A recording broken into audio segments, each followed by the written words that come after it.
Hey guys, Dango here. It's a bit different as far as the setup goes today. But that's because we're doing something special for today's Music Monday.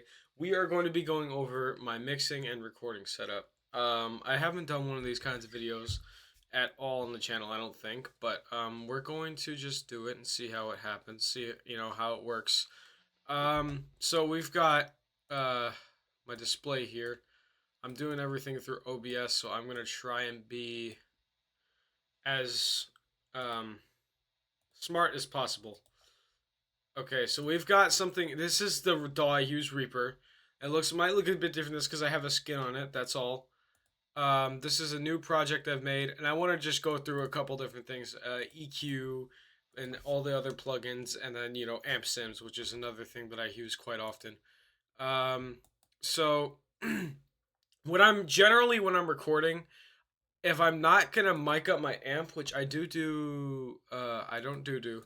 I mic up my amp quite a bit, and so when I'm not doing that, um, I'll be using like an amp sim. So the main amp sim I use, is the Archetype Petrucci, which I have found to be pretty damn handy in my opinion. Let me turn down this UI scale because this is big. Yeah, I said large, not extra large. Okay. Medium is fine too. So I have this on with the Voxengo recorder, which is responsible for everything you see here. I changed that to cable input, and boom, now everything's here. And whatever comes out of my guitar, although it might be delayed, you'll be able to hear. So when I go and it's gonna be a bit delayed, but that's why I have the second camera here, so that way you guys can hear it and see it at the same time. If I were to play something right now, I've got like you could have presets on here, and I have my blues strat preset on here. I don't know about the amount of treble on here, but I'm gonna just turn on the bright and see what happens.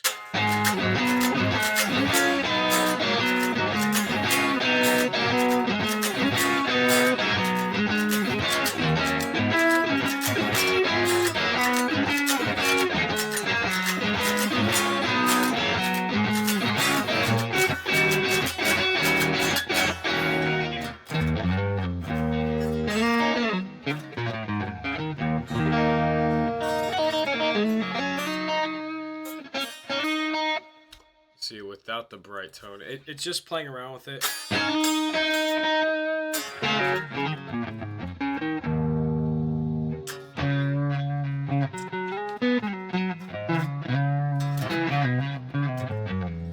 I like to play some of my favorite riffs and play around with it, and if it sounds good like that, then it's pretty all overall pretty decent. Now with Reaper, I don't know about other DAWs, but Reaper comes with stock plugins like EQ and compression and reverb and everything. Although a lot of these plugins, like the Re-EQ, are pretty great. Uh, for making sure that my guitar doesn't have all the frequencies in the world out of it. This specific tone, I don't really have a high cut for, although I can probably put one at like 20,000 hertz.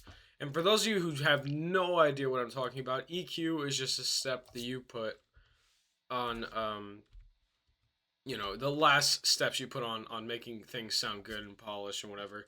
So you see this spectrum here of all these different frequency numbers is what they are. And I have a high cut or low, sorry, yeah, it's a high cut set for 20,000 hertz. So anything above that will not register in the mix.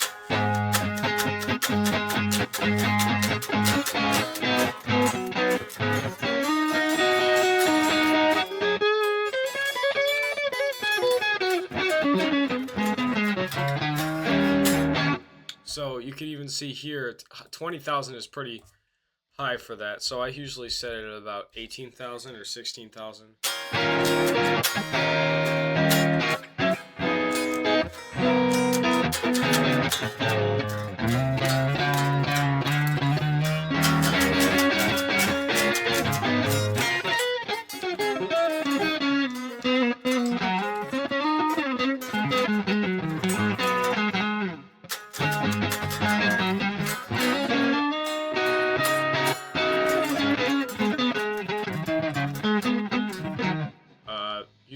16,000 is good. But what this does is you see it cuts off these frequencies. So let's say I have a 4,000 hertz high cut, which I don't recommend doing for an actual guitar tone. It's gonna sound cut off. Now when I go 1,000 hertz, that's suicide right there.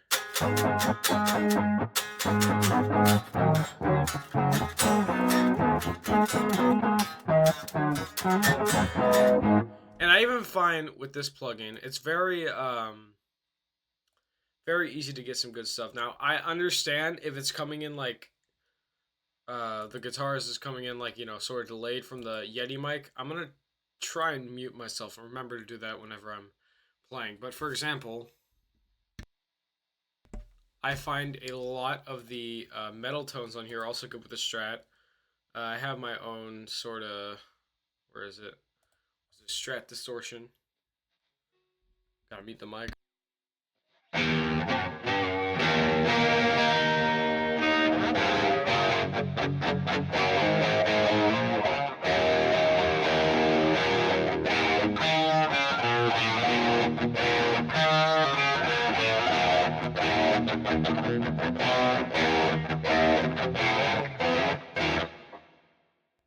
Even so, that's more of like a surf rock tone. When you get like some really heavy like rhythm and you switch to the neck pickup, you get some good fuzz.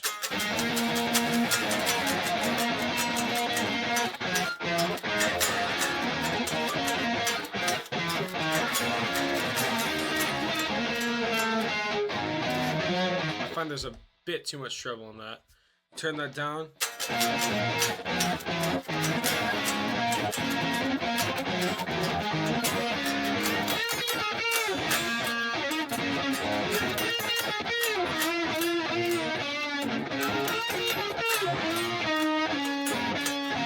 You know, you could really mess around with it, make it your own. You could scoop the mids and be like Dimebag Darrell.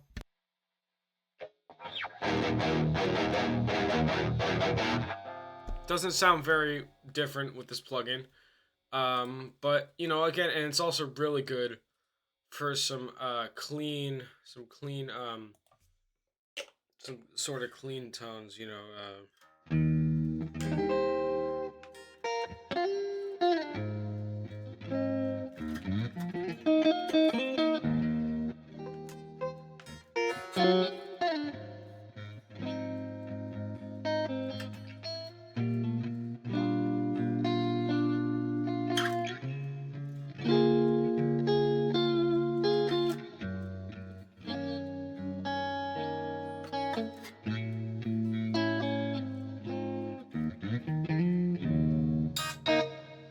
Yeah, stuff like that. Who gives a shit about me and the mic? You're gonna hear it anyways. It's very, very neat. I'm gonna put the guitar down for a minute. Cause what we're gonna do is we're gonna go through some of the actual plugins that I use. Now let's just take a track that we all know and love from my library of songs. I don't know where the TBI stuff is. It's somewhere here. Crackhead Files. Let's take something from the Crackhead Files. Here's my upcoming single, except bass boosted. This is a prime example of EQ. You can hear this now. Oh shoot, no, you don't want to hear that. That's to the amp sim. Now with the EQ from earlier, if you wanted to clean up all this bass, which with a bass boosted copy of a song is not going to be very wise, but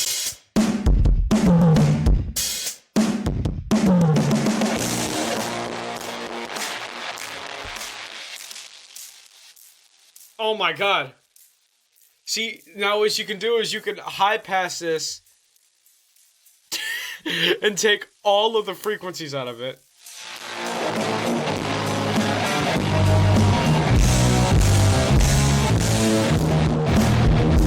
Alright, let's try something else. Let's scoop the mids.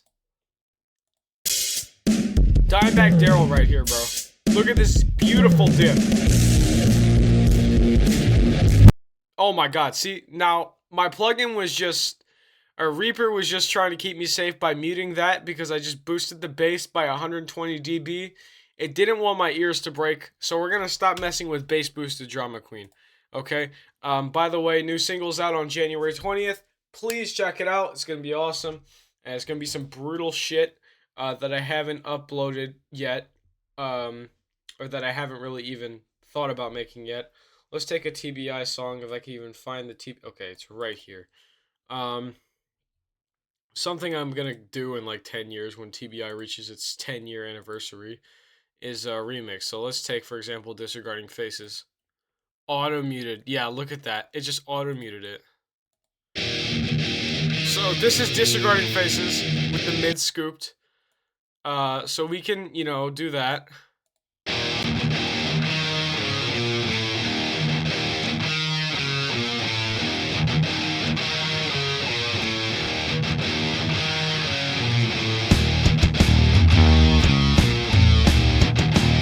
Now, if you want to take all of the mids out of it, or if you want to...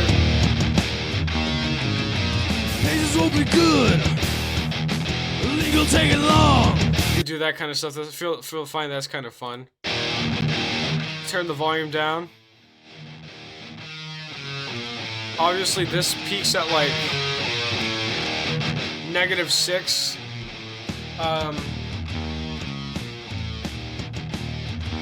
But oh wait, no, what? I did not realize the master for this was actually kind of decent. Okay, if you wanted to, again, put a high cut on it. An all pass is crazy, though. I don't know what that does. Okay,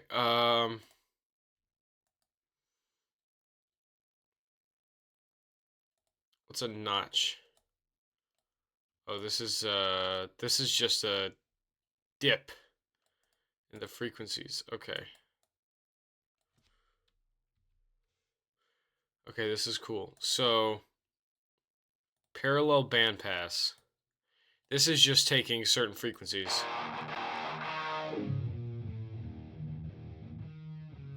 So this is kind of cool.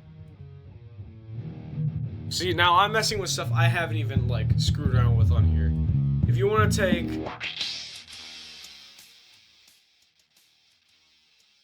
those very high frequencies,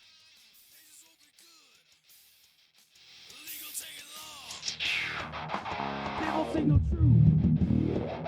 Lying is a song. Artificial time. Time to see the fire. All right, let's do one more thing. Let's delete this band. Okay, now everything is just set to how it was, right? Let's turn down the volume a bit because I don't want to burst my eardrums open. That's good. So what we're gonna do is we're going to mess around with some other plugins that I usually use. Let's just say when we're mastering something, okay? So let's delete this track. Let's also delete this one because it's got nothing on it. When I'm mastering, typically I'll have an EQ and I'll also have what's called a brick wall limiter. These are mixing trips. This can comfortably boost the level of your track and without it reaching a certain decibel point. So for example, if I turn this down, it'll go down. And this threshold is what this shall not pass. And typically it's at it's very this plugin specifically is very good. I usually have fast release. Vice versa, you turn it off. And it's like that and such. Another thing that I use typically when mastering is a little bit of just a little bit of compression. I try to be very easy on this because this could easily turn your mix into something that's kind of messy. So I usually go 25 decibels.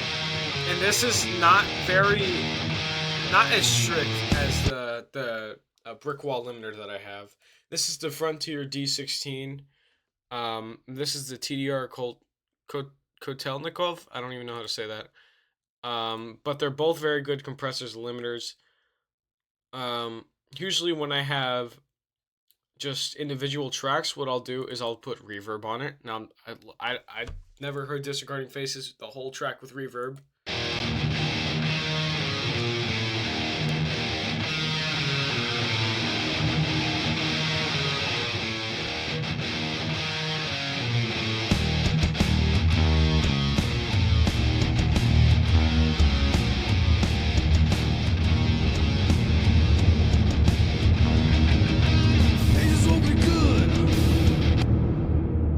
don't want to mess around with reverb too much, but you know, just a comfortable amount of reverbs, usually on specific tracks.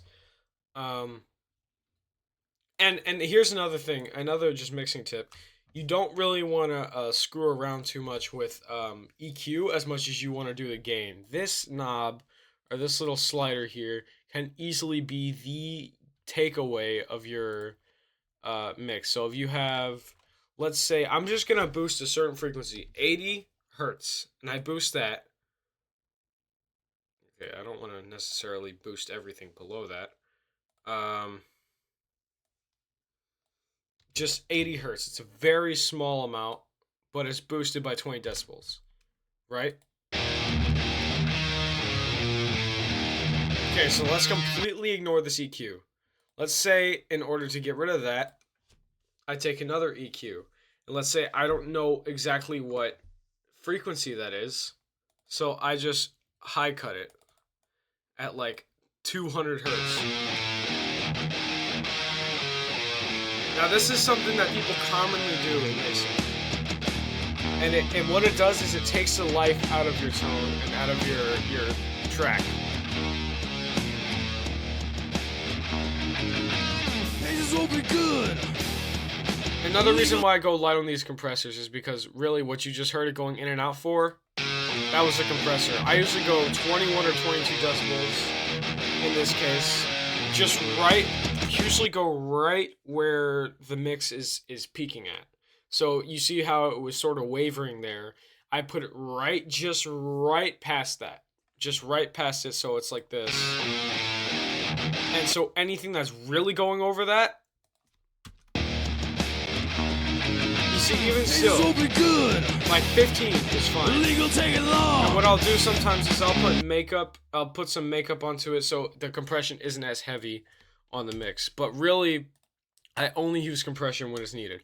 Back to what I was saying, you don't want to take the life out of a mix. You don't want to take too much of one frequency out, especially key frequencies. Like when you're doing a master, I usually take 80 hertz and I boost that up by like maybe 2 decibels. Just a low shelf. Oh, what the hell? No, not 2 decibels. Maybe 0.5. These mixes are not very good examples because they are very old and I haven't touched these for over a year. Oh, I forgot I have this thing on. You might want to go subtle boost here at 320 hertz or so. You want to be very careful with this though because it could really screw up your mix. Back to this, I usually go, I don't know, I didn't know why it was so loud, so I usually just go like 1 decibel. 0.5 here, and then maybe up at like 5,000 hertz, I'll do like a 1 decibel gain. Good. Legal take it long. It just really brings out the more crunchy tones and the more bassy tones, and it sort of rounds the whole mix together. And again, when you have this D16 software, which I love very much, Good. Legal take it long. you can see here how much reduction is being applied. It's usually whatever you set this to. So if you set this here, God bless my ears,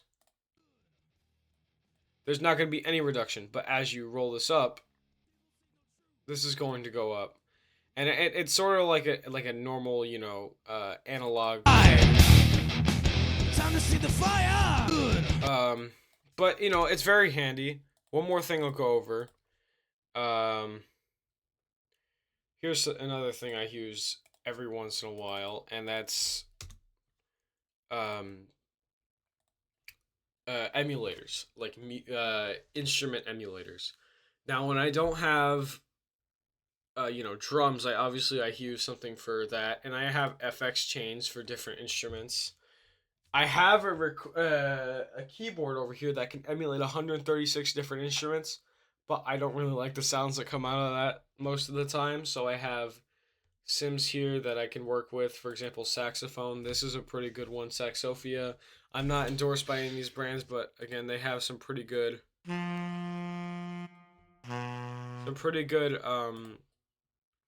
pretty good plugins. Some pretty good sims here. Another one, Organ. Which, yeah. You know, it's a bit weird. This plugin's a bit weird, but once you really get the hang of it, you'll probably have a good time with that. This is a good time to promote something. Speaking of not being promoted or endorsed, this is a good time to promote my merch over at bonfire.com/DangoTorres shop. If you have not been there already, please do. It is the best way to support me. Also, I've launched a Patreon page not too long ago. I offer guitar lessons. I offer sneak peeks into unreleased music. And I'm not just talking about the single that's coming out on January 20th, but I'm talking about stuff that's not going to be coming out until later next year on my next LP. So I really hope you guys are supporting me. It would be great if you are supporting me, and thank you to everyone who already is. If you would consider subscribing, even that's free. If you would leave a like on this video so YouTube can recommend it to other creators and to other people who like this sort of content, because I find it kind of hard to get out there in the YouTube world nowadays, especially in a market full of so many hungry and competitive people. And trust me, it is insanely hard. And all my creators out there, you would know that. But that's basically it. Why did I just okay? Sorry, working OBS like a boomer right now. That's basically it for this episode of Music Monday.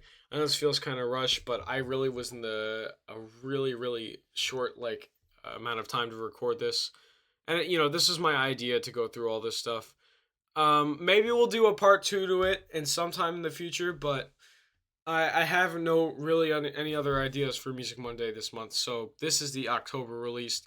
I hope you all have an outstanding Halloween. There will be more videos posted on here as the month goes on, especially because I'm going to start running ads and such.